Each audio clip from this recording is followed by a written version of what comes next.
दोस्तों, ये भारतीय साक्ष्य अधिनियम 2023 है। 25 दिसंबर 2023 को राष्ट्रपति ने इसके ऊपर सिग्नेचर कर दिए थे और 1 जुलाई 2024 को ये संपूर्ण रूप से पूरे इंडिया के अंदर जो है वो लागू हो जाता है। भारतीय साक्ष्य अधिनियम 2023 के अंदर 4 भाग हैं। सेक्शंस, धारा की अगर हम बात करें तो वो इसके अंदर 170 हैं और अध्याय, चैप्टर की अगर हम बात करें तो वो इसके अंदर 12 दिए हुए हैं। भारतीय साक्ष्य अधिनियम 2023 ये किस चीज़ के बारे में हमें बताता है? दरअसल हमें ये बताता है कि तुम्हें क्या साबित करना है, कैसे साबित करना है और किसे साबित करना है। इस चीज़ के बारे में भारतीय साक्ष्य अधिनियम 2023 बताता है। इसके अंदर बहुत सारी डेफिनेशन जो है हमको देखने को मिलती है। न्यायालय क्या है, निश्चायक सबूत क्या है, नासाबित क्या है, दस्तावेज क्या है यानी डॉक्यूमेंट क्या है, कंक्लूसिव प्रूफ जिसे हम कहते हैं, डिस्प्रूव्ड क्या है। ठीक है, इन सब चीज़ों के बारे में भी हम बात करेंगे। साक्ष्य क्या है, तथ्य क्या है, ये सारी चीज़ें हम भारतीय साक्ष्य अधिनियम 2023 के अंदर जो है वो देखने वाले हैं। बहुत सारी डेफिनेशन इसके अंदर दी हुई हैं, लेकिन सबसे पहले हम ये देख लेते हैं कि इसका संक्षिप्त नाम, लागू होना और प्रारंभ क्या है।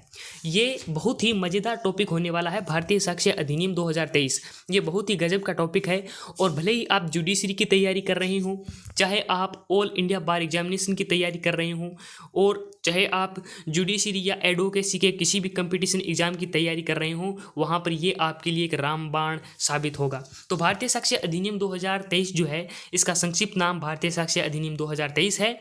यह किसी न्यायालय में या उसके समक्ष सभी न्यायिक कार्यवाहियों को लागू होता है।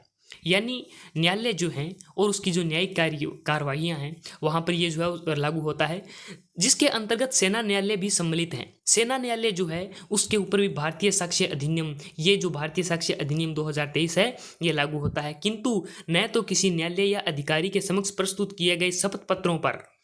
ठीक है, जो शपथ पत्रों की बात करते हैं यहाँ पर, तो उनके ऊपर भारतीय साक्ष्य अधिनियम 2023 जो है वो लागू नहीं होता है। क्यों नहीं होता है? क्योंकि शपथ पत्र जो होता है वो सेल्फ डिक्लेरेशन है। व्यक्ति इसके अंदर वो चीज़ लिखता है जो वो लिखना चाह रहा है, इसलिए शपथ पत्रों को जो है वो साक्ष्य के रूप में नहीं देखा जाता है। ठीक है, न कि किसी मध्यस्थ के समक्ष की कार्रवाइयों को लागू होता है। यानी जो मीडिएशन, जो मध्यस्थ के कोर्ट होते हैं उनके यहाँ पर यह भारतीय साक्ष्य अधिनियम लागू नहीं होता है। यह उस तारीख को प्रवृत्त होगा जिसे केंद्रीय सरकार राजपत्र में अधिसूचना द्वारा नियत करे, वहाँ पर यह लागू हो रहा है। अब इसके अंदर बहुत सारी डेफिनेशन हमें देखने को मिलती है। सबसे पहली जो डेफिनेशन हम यहाँ पर देख रहे हैं, न्यायालय। न्यायालय के अंतर्गत सभी न्यायाधीश और मजिस्ट्रेट तथा मध्यस्थों के सिवाय साक्ष्य लेने के लिए विधि द्वारा प्राधिकृत सभी व्यक्ति आते हैं। यानी न्यायाधीश, मजिस्ट्रेट ये न्यायालय है। मध्यस्थों के सिवाय जो मीडिएशन कोर्ट हैं वो नहीं है इसके अंदर शामिल। निश्चायक सबूत की हम बात करें, जो कंक्लूसिव प्रूफ है वो क्या है इसके अंदर? निश्चायक सबूत से अभिप्राय है कि जब इस अधिनियम द्वारा एक तथ्य को किसी अन्य तथ्य का निश्चायक सबूत घोषित किया जाता है, वहाँ न्यायालय उस एक तथ्य को साबित हो जाने पर उस अन्य को साबित हुआ मानेगा और उसे ना साबित करने के प्रयोजन के लिए साक्ष्य दिए जाने की अनुमति नहीं देगा। यानी निश्चायक सबूत, कंक्लूसिव प्रूफ ये कहता है कि एक चीज़ अगर साबित हो जाती है तो दूसरी जो है वो ऑटोमेटिक ही साबित हो जाती है। एग्जाम्पल के लिए ए और बी ने जो है वो संभोग किया है, ये चीज़ अगर अब साबित करनी है तो हम ये चीज़ देख सकते हैं कि ए और बी का एक लड़का है सी, तो सी उनकी जायज संतान है, तो ये चीज़ अपने आप साबित हो जाती है कि हाँ उन्होंने जो है वो सेक्स किया है, उन्होंने जो है वो संभोग किया है। तो इस चीज़ का अब प्रूफ देने की ज़रूरत नहीं है कि उन्होंने किया है या नहीं किया है। दूसरा जो इसके अंदर दिया हुआ है, तथ्य के संबंध में नासाबित। नासाबित से अभिप्राय है कि जब न्यायालय अपने समक्ष विषयों पर विचार करने के पश्चात या तो यह विश्वास करता है कि उसका अस्तित्व नहीं है या उसके नासाबित को इतना अधिसंभाव्य समझे कि उस विशिष्ट मामले की परिस्थितियों में किसी प्रज्ञावान व्यक्ति को इस अनुमान पर कार्य करना चाहिए कि उस तथ्य का अस्तित्व नहीं है। यानी ए और, जैसे ए नाम की एक लड़की है, वो स्कूल जाती है, पेरेंट्स उसके स्कूल जाते हैं, उनसे टीचर से, स्टूडेंट से, उनके दो दोस्त हैं, जो ड्राइवर है बस का, उनसे पूछते हैं कि क्या कल मेरी लड़की आई थी? तो वो जो सारे दोस्त हैं, ड्राइवर जो है, वो स्कूल की टीचर जो है वो ये कहती है कि नहीं आपकी लड़की नहीं आई थी, दोस्त भी सारे ये कहते हैं, और जो रजिस्टर है उसके अंदर भी उसकी एब्सेंट है। तो ये चीज़ जो है वो नासाबित हो चुकी है। तो इसके अंदर प्रज्ञावान व्यक्ति इस अनुमान पर कार्य करेगा कि वह तथ्य जो है वो नासाबित हो चुका है। तो ये चीज़ जो है तथ्य के संबंध में नासाबित है। दस्तावेज क्या है? डॉक्यूमेंट की हम बात करें, दस्तावेज से ऐसा कोई विषय अभिप्रेत है जिसको किसी पदार्थ पर अक्षरों, अंकों या चिन्हों के साधनों द्वारा या उसमें से एक से अधिक साधनों द्वारा अभिव्यक्ति या वर्णित या अन्यथा अभिलेखबद्ध किया गया है, जो उस विषय के अभिलेखन के प्रयोजन से उपयोग किए जाने को आश्रित हो या जिसका उपयोग किया जा सके, और इसके अंतर्गत इलेक्ट्रॉनिक और डिजिटल अभिलेख भी सम्मिलित हैं। ठीक है, इसके अंदर दृष्टांत जो है, इलस्ट्रेशन हम इसके अंदर देख लेते हैं।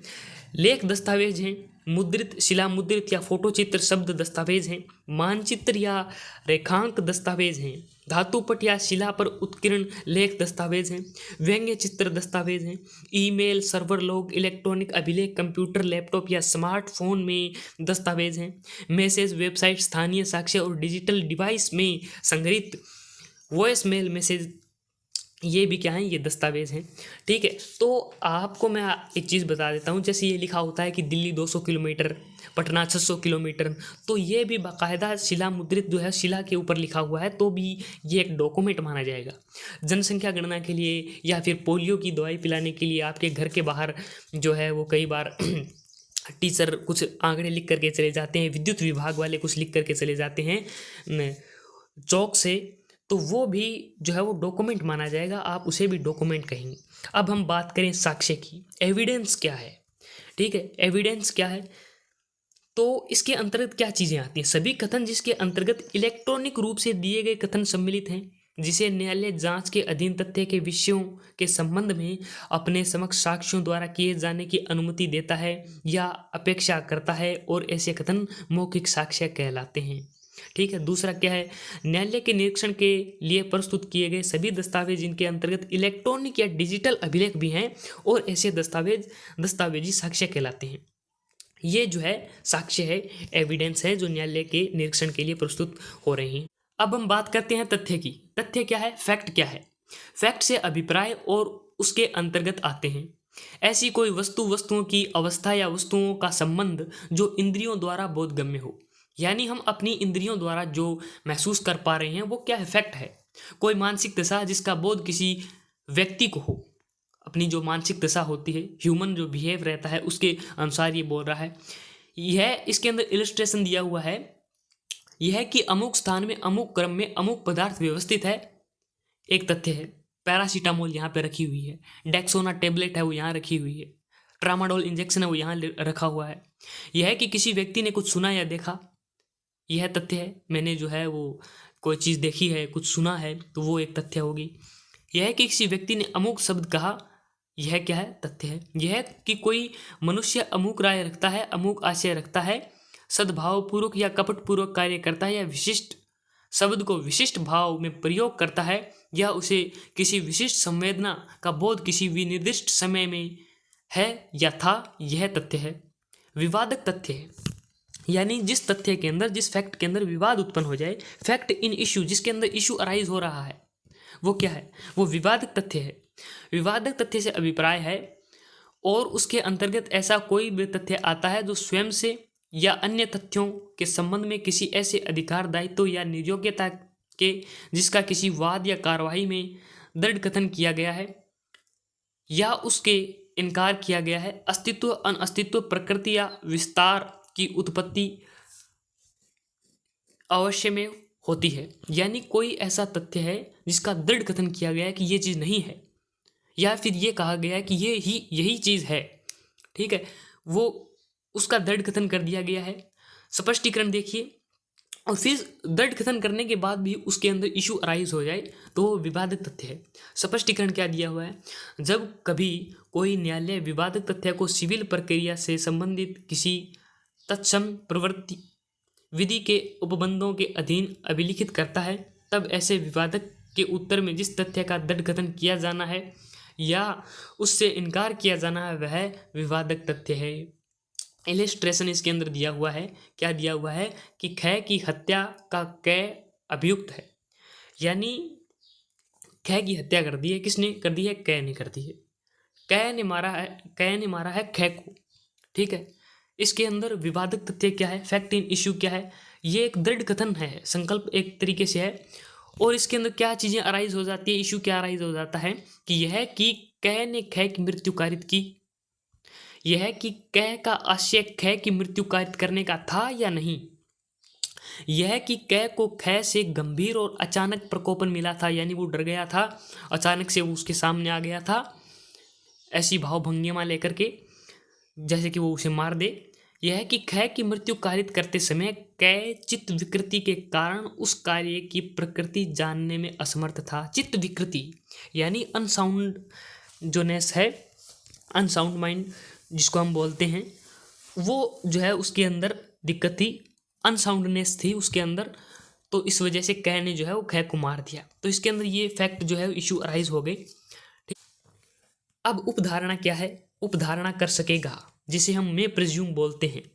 ठीक है, मे प्रिज्यूम ये कोर्ट के बारे में है, जहां कहीं इस अधिनियम द्वारा यह उपबंधित है कि न्यायालय किसी तथ्य की उपधारणा कर सकेगा।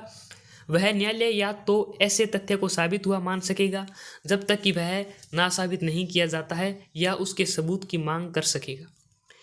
यानी उपधारणा का मतलब ये है कि कोर्ट जो है वो किसी तथ्य को, किसी फैक्ट को ना साबित हुआ मान सकता है या फिर उसको साबित हुआ मान सकता है, और तब तक माने रख सकता है जब तक कि उसके अगेंस्ट में कोई प्रूफ जो है वो नहीं मिलता है, तब तक माने रख सकता है। साबित नहीं हुआ, ठीक है, नॉट प्रूव्ड, कोई तथ्य साबित नहीं हुआ कहा जाता है जब वह न तो साबित किया गया है और न तो ना साबित किया गया है। यानी नॉट प्रूव्ड का मतलब है कि ऐसा कोई फैक्ट, ऐसा कोई तथ्य जिसको ना तो साबित किया गया है और न ही उसको ना साबित किया गया है, तो वो साबित नहीं हुआ मान लिया जाएगा। साबित क्या है? कोई तथ्य साबित हुआ कहा जाता है जब न्यायालय अपने समक्ष के विषयों पर विचार करने के पश्चात या तो यह विश्वास करे कि उस तथ्य का अस्तित्व है, या उसके अस्तित्व को इतना अधिसंभाव्य समझे कि उस विशिष्ट मामले की परिस्थितियों में किसी प्रज्ञावान व्यक्ति को इस अनुमान पर कार्य करना चाहिए कि उस तथ्य का अस्तित्व है। यानी वही जो ना साबित जिसकी हम बात कर रहे थे पहले, जो हम देख रहे थे कि ना साबित जो है वही चीज़ इसके अंदर दी हुई है। जो साबित है वो ना साबित का उल्टा है। यानी ए नाम की लड़की है, वो स्कूल आई थी तो टीचर कहता है आई थी, इसकी जो है वो अटेंडेंस लगी हुई है, दोस्त कहते हैं, जो स्टूडेंट है वो ये कहते हैं। तो अब ये चीज़ साबित हो चुकी है कि हाँ वो लड़की वहाँ पर स्कूल गई थी और ये पुख्ता है ये चीज़, तो ये साबित हुई, मान ली गई है। और इसकी संभावना इतनी कम है ना साबित होने की कि इसके ऊपर जो है वो कोई प्रज्ञावान व्यक्ति है जो वो काम करे इस चीज़ को लेकर के। सुसंगत क्या है? ठीक है, सुसंगत तथ्य हम किसे कहेंगे? रिलेवेंट जो फैक्ट रहता है उसके बारे में क्या बताया है? यह तथ्य दूसरे तथ्य से सुसंगत कहा जाता है जब तथ्यों की सुसंगति से संबंधित इस अधिनियम के उपबंधों में निर्दिष्ट प्रकारों में से किसी भी प्रकार से वह तथ्य उस दूसरे तथ्य से संबंधित हो। या मतलब एक ऐसा तथ्य है जो दूसरे से जुड़ा हुआ है, सुसंगत है, तो वो सुसंगत तथ्य है। इसके अंदर एक और डेफिनेशन दी हुई है, उपधारणा करेगा, सेल्फ प्रिज्यूम जिसकी हम बात करते हैं, जहाँ कहीं इस अधिनियम द्वारा यह निर्दिष्ट है कि न्यायालय किसी तथ्य की उपधारणा करेगा, वह न्यायालय ऐसे तथ्य को साबित मानेगा जब तक कि वह ना साबित नहीं किया गया है। यानी न्यायालय कोई तथ्य अगर आप उनके सामने रखते हैं तो वो साबित हुआ मान लेंगे उसको, और तब तक मानेंगे जब तक वो जो है वो ना साबित नहीं हो जाती। ये कभी कभी जो है वो अदालत के अंदर, कोर्ट के अंदर जज ऐसा करते हैं सच को सामने लाने के लिए।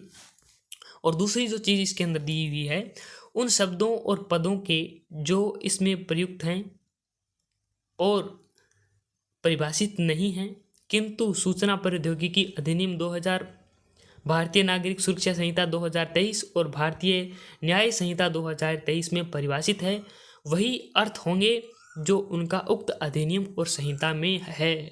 ठीक है, ये चीज़ हमने देखी।